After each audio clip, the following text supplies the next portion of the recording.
The Ohio Harness Horsemen's Association presents Trackside Live. Trackside Live is presented by the Ohio State Veterinary Medical Center. Now let's go trackside to the Delaware County Fairgrounds and your host, Frank Froz. Good morning and welcome back to the Delaware County Fairgrounds for day 2 of our 5 days in Delaware. And today, our Trackside Live, joined today by Rosie Weaver. Rosie, thanks for taking the time to come on over and bring Bolt as well. Rosie has her German Shepherd Bolt in the studio, so if you hear a bark, that's what it is. But he's a well-behaved dog, isn't he? Yeah, he's pretty good. He'll probably do something wrong today just because I trusted him coming over here. But, yeah, he's good. And he's getting bigger. I mean, we saw him when we came up to do Freshman Focus this year when he was just a puppy, and he's getting pretty big. Yeah, I know. Everybody's making a big fuss about how big he is. I don't really think about it because he's with me all the time. But, yes, he is very, very big for being only 9.5 months old, and he's doing really good. Well, Rosie, let's talk a little bit about you. How did you get started in this business? Oh, many years ago, I think I was working at a restaurant, just hating my life, and trying to get out of being a grill cook. And I found this little ad. I think it was in like the newspaper or something that Ruby Hostetler was looking for a groom for racehorses, and I thought that sounded really fun. I've always liked horses. Grew up on a farm with draft horses and ponies and standardbreds, like horses that didn't make it on the track, or most people in our world today call it Amish in a horse when they're not, good enough. Well, that's the ones we had. So anyways, I saw this ad and I asked my mom if there's a possibility of maybe checking it out, and one thing led to another, and I did start working for Ruby. I think it was under Ben Miller was the trainer, and I was a groom. And we had nothing but trotters, just like we do today, at my barn, 2- and 3-year-olds. And I worked there for a few years for Ben, and then I worked for Jimmy at the same place there as well. And I can't remember. I think it was there for like 6 or 7 years as a groom, and did a lot of second trainer duties too. Help with the babies to break them and everything. It's basically exactly what I got going on at the very same place now today. So, years later, took about 20 years, but I made a full circle, and now I'm the trainer at the same track I started, which I think is pretty cool. That was my next question. You've gone full circle to going back to where you are. You're training at a beautiful facility right now. You've got a track. The infield is all paddocks for your horses. What's it like going back there 20 years later and knowing you're the person in charge? Well, first of all, I never dreamt it would even be a possibility, I worked there for Ruby, and I was, doing what my help's doing now. And I don't know, I think sometimes grooms feel like, oh, it's just a groom. But it's not.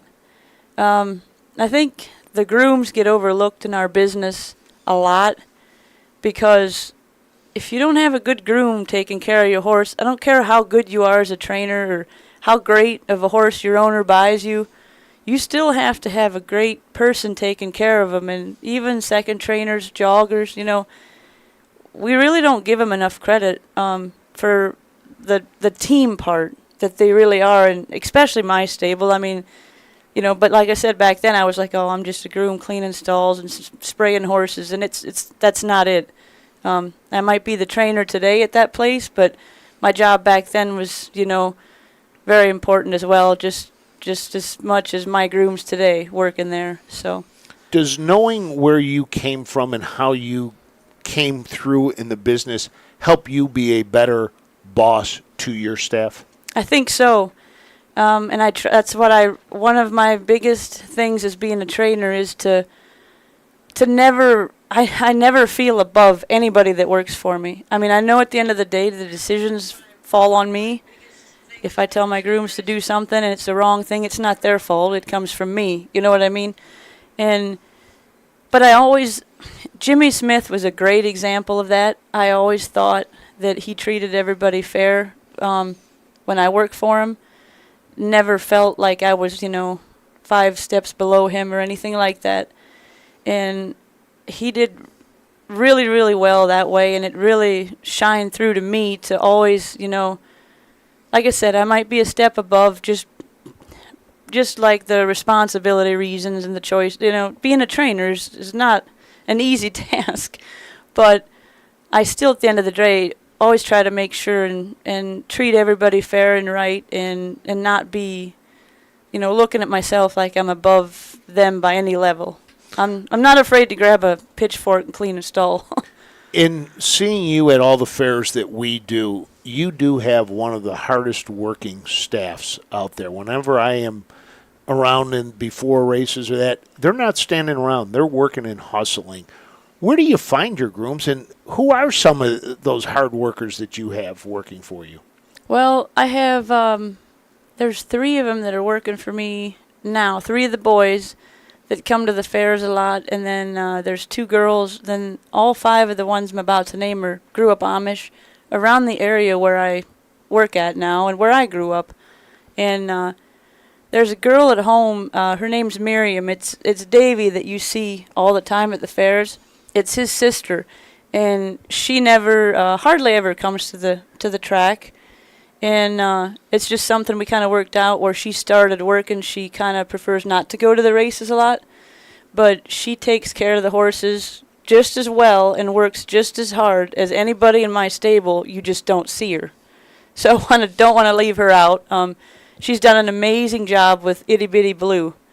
She is just an absolute basket case, and she's done phenomenal patience-wise to take care of her. And I don't think Blue would be probably even at Delaware today if it wasn't for her, because she's really patient with her, and Robin jogs her all the time. And like I said, she's grown up a lot, but I was going to sell Blue, and she worked her way into staying at my barn, so she's going to be here next year. But yeah, Miriam works at the barn. She's great, and Katie comes with me all the time. You see her.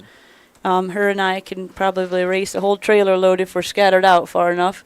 And Davey, he's always running all over the place. He's great too, just a young kid and learning, and if he keeps doing what he's doing, he'll go a long way in this business if he chooses to. And Joe, he was here yesterday taking care of Asian Zing. He just started, I think it was the Monday of the finals week, so he kind of got thrown into the serious stuff right away. And he's worked for Wes Hirschberger for a few years, I think, a while back, and thankfully, he found his way to my barn, because I think he's, like Davey, if he chooses to go a long way. And I can kind of pitch him into wherever I need to, whether it's shipping horses or jogging or grooming. So I'm really excited. He's going along to Aiken this year. I think he's looking forward to it. And then Manny has worked for me for, I think it's 6 years off and on. He might have missed a year in there. And he's done great. He's at Ashland today, actually. He took 2 up there for the first card, and he's taken 1 back for the second. But he's done a lot of great things for me too, and helped me out a ton throughout the last 6 years. So he's been a big part of our stable as well. Always behind good trainers are great staff and great grooms, but you can't be in the position you're in if you didn't have good partners as owners. Talk about your relationship with Heartland Acres and how important they have been to your success. Well, that's another guy. If it wasn't for Willis, I wouldn't be sitting here today, because I wouldn't have horses that would have been good enough to get me here. You know what I mean? And it was also a shout out to my brother-in-law, Steve. Willis worked for Steve, or with him. I don't know if he worked for him, but they worked together on a roofing crew. And I think, I don't know if I'm saying this exactly word for word, but it was something like they were talking about horses or something, and one thing led to another, and my brother-in-law mentioned me, that maybe Willis someday would meet me or buy a horse or whatever, or if he did, to give it to me to train, something in that line. And we bought a few horses at, I think it was either the November or February, one of those sales at Delaware. And it was no babies. We bought a couple race horses, and we did okay with a couple of them. I think we bought 2 or 3, and we just did so-so. A couple of them got hurt and, kind of got burned on and whatever. And I mentioned something to Willis about babies, and he had brood mares where he still does have a few. He's got Republic Returns mom. She's actually in foal to Global Republic again. So That'd be nice if we could have another Republic. But anyways, so one thing led to another. I think we bought 5 babies a few years back, like Handsome Face and Gracious Triumph. That was kind of the first round. And they did okay. But then last year we did a little better. We got better stock, and we had good enough. I guess I did good enough as a trainer to get Willis to think I was okay. I mean, and he bought better horses, better stock, whatever, and it worked out to where they didn't all make it, and they weren't all superstars. But having a world champion 2 years into your start of doing the babies is probably something that very rarely happens to any trainer, so I'll never want to take that for granted, and I'm sure Willis hasn't taken it for granted either. Willis has been great, and he's a very good friend of mine as well, not just a partner in horses. But we've done a lot of good things. We've had a lot of fun, and baby sales is probably, Willis and I, one of our favorite places to go in the fall, which was last week, and we're pretty excited about what we bought again this year. Well, we're going to take a break now. When we come back, we're going to talk to Rosie about the year she's having this year, coming off the county fair trainer with the most wins in the Buckeye State last year, right after these messages. Your animals provide unconditional love. When they hurt, you want the best care available to help them enjoy life again. The Ohio State Veterinary Medical Center is here for you and for them. From heart disease to cancer, diabetes to broken bones, and 24-hour emergency services, Ohio State's team of experts make a difference in the lives of animals and the family members who love them. The Ohio State Veterinary Medical Center.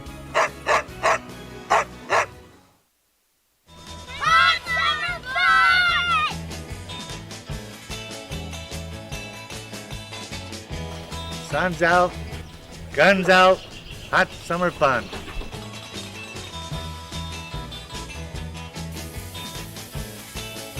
Hot summer fun. Hot summer fun.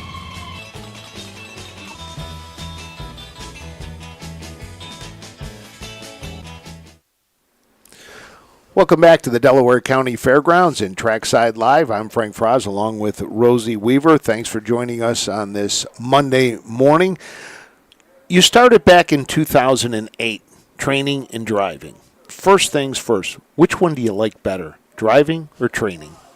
I think I'll stick to training. I do enjoy driving, but I love training.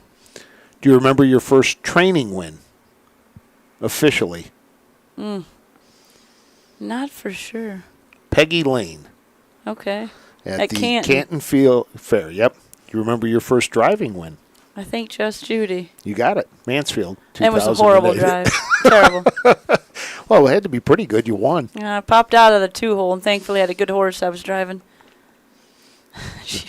Yeah, that was Jimmy Smith let me drive. That was a very classy old mare. She was really tough.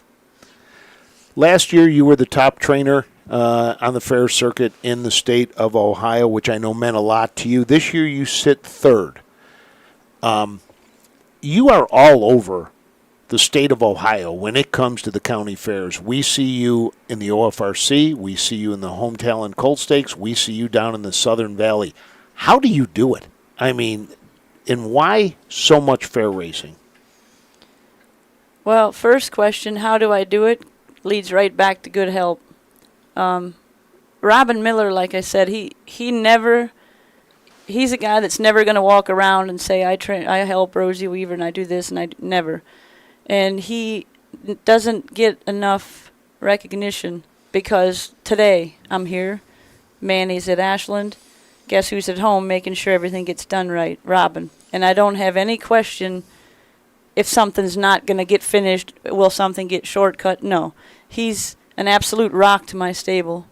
And that's why, a big part of why it's possible for me to go multiple places, because if I didn't have dependable help, it would cripple me. I couldn't go where I'm going, I couldn't go to, I think a few times we raced at 3 different places in one day, and I give everybody their little, to do things, and nobody hangs their head, and nobody says, well, I can't do that. We grab it and go, and that's something I don't know, horses and people, I kind of compare them a lot, and it's probably sounds crazy, but I like for my help to think, I always tell them, if I don't think you can, I'm not going to ask you to do it. So don't think, oh, I don't know if I can. And that's, I think training horses down, it leads to, if you're not very confident on what you got in the shafts, they feel it. I really think they do. And so I always try to, make sure my kids are confident and ready to grab whatever I ask them to take, and they can do it. That's where I started too. I never dreamt I'd be here today talking to you. But anything's possible if you put your mind to it, and never hang your head and think you can't do something you dream of doing, because it is possible, because I'm living it right now. What do you like most about the fairs? I think you can teach your 2-year-olds a lot at being better for the next year. You asked me earlier why I race at so many fairs. Some of these horses may have done okay if we raced them, at upper level races, but I think they learn a lot more when they compete better. You know what I mean? Like Fancy Lady today, she's a very nice filly. She had some soundness issues all year, but she was talented enough to be in the sire stakes. But so many times she was chasing, and she could have been in the Breeders' Championship, but I chose to put her in the fair today for that same reason. I feel like she'll be more competitive today with the fair fillies. Not that they're, I'm not downgrading any fillies, but I think she'll fit in there better, and today's her last start. And I would love to get her in the race and, feel a little confident before her shoes get pulled tomorrow. So that's my goal today with her. But I think leading over to fair racing, a lot of times you'll make a better 3-year-old if you race them a little easier as a 2-year-old, they just have more confidence. Well, out in front here, if you can see here, are 2 of your pieces of hardware that you're taking home with you. Your 2-year-old filly trot, you won in the leg 3 with one Fancy Lady, right? Mm-hmm. Correct. And then the other one is the Rose Run Zoom that you won in the 2-year-old colt trot, the first leg. So how would you judge your season this year that you've had? Are you happy with the results you've gotten? Yes, I'm happy. I'm very satisfied with, where we chose to race our horses and how they've done. Rose Run Zoom is just massive. He's just a giant horse, and he'll be here tomorrow in the Breeders. And I'm super happy with the year he's had, because I didn't know if he would be able to stay sound early on training down. He was just so big. So he's a horse you could never take to 15 fairs and race, because he was just too big. You'd tear him apart. But he's held his own in the sire stakes. And, we had 5 in at Scioto Saturday, finals night. So that means if you make it to the finals, it means you belong in there, in my opinion. But then we didn't draw very well in those finals. And I kind of felt bad. I hung my head myself, but I felt bad for Willis and Dr. Wilson as an owner, and even the horses. They worked hard to get to the finals, and then they finally get there, and we just had no luck with the draw. But we still grabbed. I think You Don't Fool Me was a very good third in the consolation, and he raced well. And I look for all those horses to bounce back next year and race at the same level for sure, unless something happens. But Zoom and Smoother in the Breeders tomorrow, and that'll be their last race. You Don't Fool Me and Fancy Lady are in the fair today and tomorrow, and so those 4 that were in the top level will all be turned out down at Willis's farm. And that's another lucky thing that we have. Like Willis, he's got a very nice farm and has very nice paddocks and everything set up. So Wednesday morning I can pull shoes and load those horses up and take them down, and he'll take care of them. And I'm really blessed to have an owner like him that works so well with me. And it's just at this point, knowing each other like we do, there's not much hesitation when it comes to a plan. If we need to quit with this one, or if we should turn this one out, or it's just, I'm unbelievably lucky to have Willis as an owner. Well, you started off Delaware great yesterday. You had the trifecta. You had the win with Asian Zing, the second with Longtime Jess, and the third with Republic Return. Not a bad way to start your Delaware No. 5 days? They all raced great. Republic raced super. He was probably in overall the toughest. And Long Tom Jess had the 9-hole, which kind of cost him. It might have cost him a win. I mean, Center Prize is a great horse, and Jess raced very well, and I was happy with second. But Zing, it was kind of do or die for him. He had to win to get in the final. And if he got, anywhere from second to last, he was going to be in the consolation anyways. So I didn't think he could beat Biden Your Time, and Donnie drove him great. And I pulled his shoes before I warmed him up and let his hobbles out, I think 4 holes. And it was either going to be, he was going to be a little better or he was going to run. And he did great, obviously, and we got into the final, so that was good. It seems like that's the secret here. Pull the shoes here at Delaware. That's what King Kaufman did last year and got a world record with rumble strips last year. But you mentioned Don Irvine Jr. We had a question from one of our viewers. How did you two get hooked up? So I think it was, I don't know, was it 8, 9 years? It's a while ago, many years ago in my eyes. I was jogging on the front track of Northfield Park, and I had a baby pacer. Haven't had one since. But I was jogging, and he was really like shuffly gaited, and I don't know, I probably had my hobbles on too loose or whatever. And Donnie was on the track, and I had no idea who he was. And he come up jogging next to me, and he goes something about like I had he said, that's a fast pacer, and I'm thinking to myself, what? It won't even pace. Like, I don't even, what are you talking about? And he got to talking, and he asked me about his son, Justin. He said he was watching me on the track for a while or whatever, and he's looking for somebody. He had horses there for Brad Irvine. That's why he was at Northfield. And he's been watching, me train or whatever for a while, and he was looking to have his son, I think Justin was 14 maybe, 13 or 14, out of school for the, for the summer, and ask if there's any way or if it's a possibility, maybe bring him over and, kind of get used to the horses or whatever. And I'm always all for, getting people in our business. That's why I really enjoy teaching these kids at the barn, like Davey and Miriam, and Katie, like Manny. I mean, every one of them really that start, because I remember how excited I was when I started, and I like teaching young kids like that about our business almost as well as I like to train babies, to start. So, anyways, that's how I met Donnie, and then Justin came over. I think it was just Saturdays for a while maybe, but anyways, he kind of blended right into the barn, and I don't know if he jogged a horse before then, but if he did, it was very, very few. And I had some old, pacers that were, broke and were perfect for a young kid, and he jogged some, and I'm pretty sure he gate schooled one for the, the first time behind the gate of mine.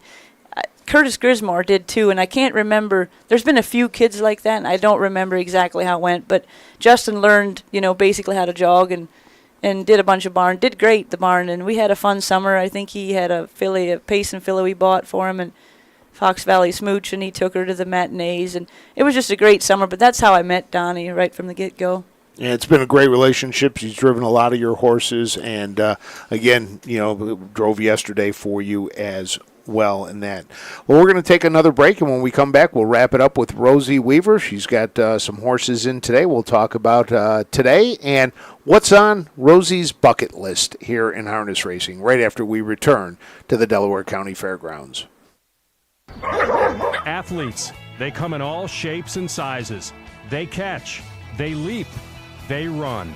Some athletes even come with 4 legs and paws and hooves. When these beloved family members need care, remember the Ohio State Veterinary Medical Center. Ohio State experts wrote the book on exceptional animal care and know how to get our best friends back on their feet. The Ohio State Veterinary Medical Center. The future is bright in Ohio. Ohio Sire Stakes, Buckeye Stallion Series, 65 county and independent fairs. Whether it's the Ohio Sire Stakes, the Buckeye Stallion Series, or the County Fair, Ohio has a place for your racehorse. This year, Ohio breds are racing for over $20 million in stakes purses. Be part of the winning. Breed, buy, race, win in Ohio.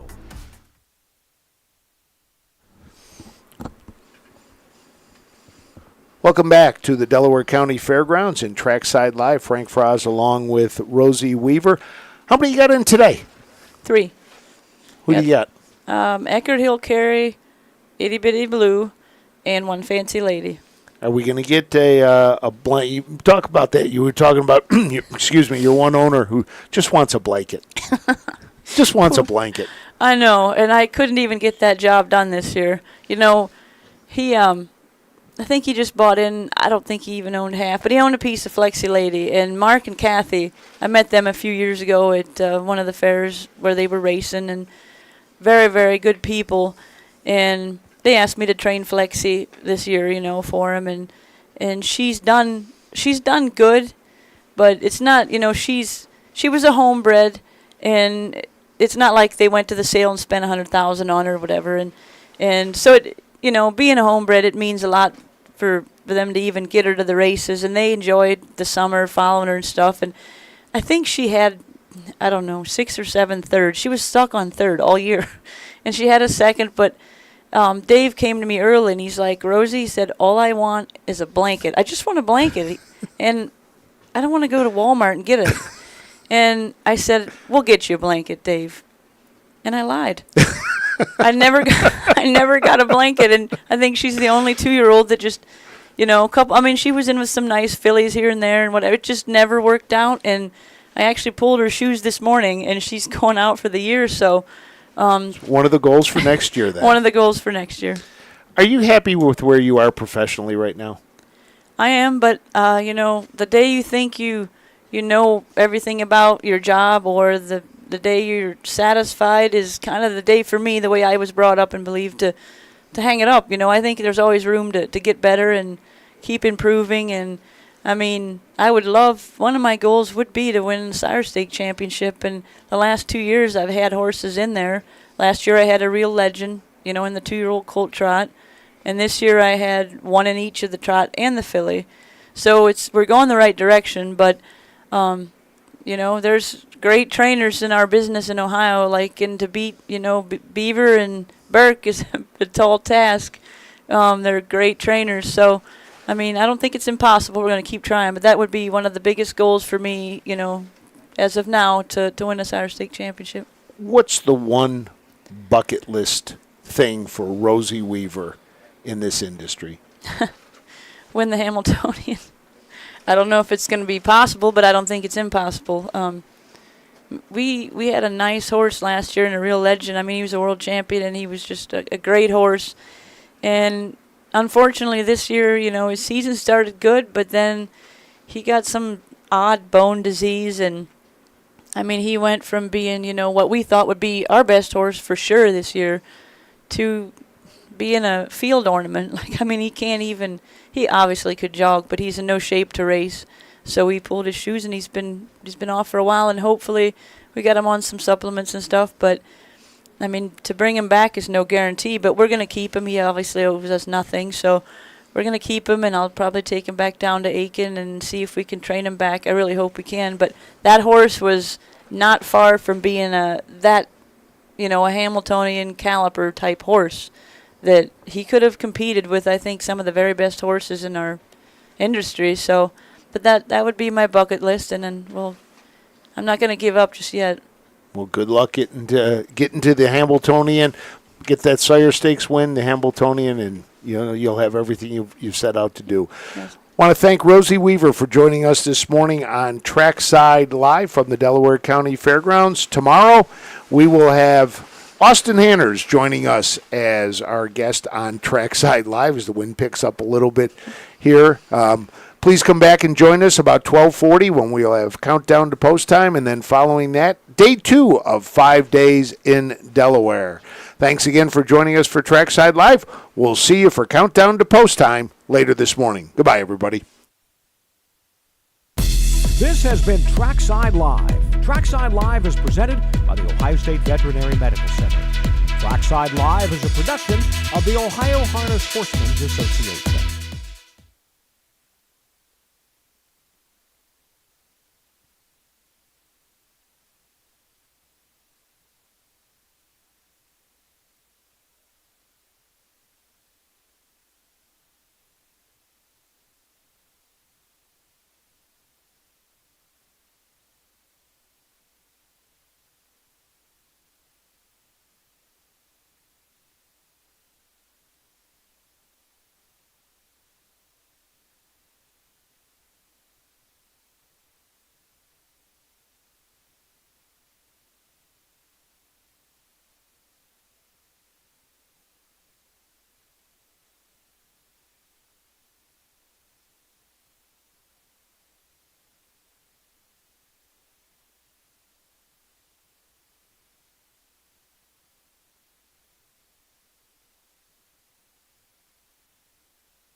like yours, I'm only going up Okay, about halfway.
They said change your clothes, she said no I won't. They said comb your hair, she said some kids don't. And her parents' dreams went up in smoke. They said you can't leave, she said yes I will. They said don't see him, she said his name is Bill. She's on a roll and it's all uphill. She's a wild one with an angel's face. She's a woman child in a state of grace. When she was 3 years old on her daddy's knee, he said you can be anything you wanna be. She's a wild one running free.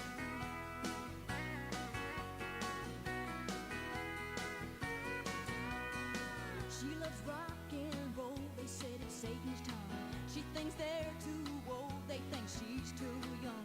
The battle lines are clearly drawn. She's a wild one with an angel's face. She's a woman child in a state of grace. When she was 3 years old on her daddy's knee, he said you can be anything you wanna be. She's a wild one running free.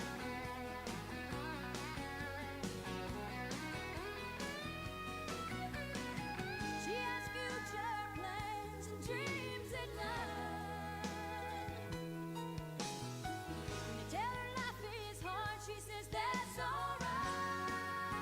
Yeah, she's a wild one with an angel's face. She's a woman child in a state of grace. When she was 3 years old on her daddy's knee, he said you can be anything you wanna be. She's a wild one with an angel's face. She's a woman child in a state of grace. When she was 3 Good afternoon, ladies and gentlemen, and welcome to the Delaware County Fairgrounds, known world over as the home of the Little Brown Jug, the $1 million Little Brown Jug, Meteorologists are telling us it's going to be 72 degrees here this afternoon under sunny skies, so we'll look for these clouds to depart soon. The track condition is low, rated as fast. We've got 19 races this afternoon with a first race post time of 1 p.m. 1 p.m. post time, and then tomorrow 16 races with a 1 p.m. post time. Jugette Day, 22 races with a 12 noon post time. And then Thursday, well, they're telling me we have 25 races. And that post time for Jug Day, Little Brown Jug Day with 25 races, is now TBA. Could be earlier than 12 noon on Jug Day. But again, good afternoon and welcome to the Delaware County Fairgrounds, known world over as the home of the Little Brown Jug. First race post time 1 p.m., current track time 12:32. We're 28 minutes away from post time for this afternoon's first race, first of 19. Only 2 changes at this time being given to me. Turning with me to race number 8. The 8th race of the Delaware County Fair, sponsored by Bow River Signature Series Consolation. In the 8th race, a driver's change on the 4, Pure Peter, make the driver Cody Greeno. Cody Greeno will drive the 4, Pure Peter, in the 8th. Then turning with me to race number 17. The 17th race. Delaware County Fair, sponsored by Hutchinson Harness LLC. It's the Ohio Breeders' Championship for the sophomore trotting fillies. In that 17th race, a driver's change on the 2, Truly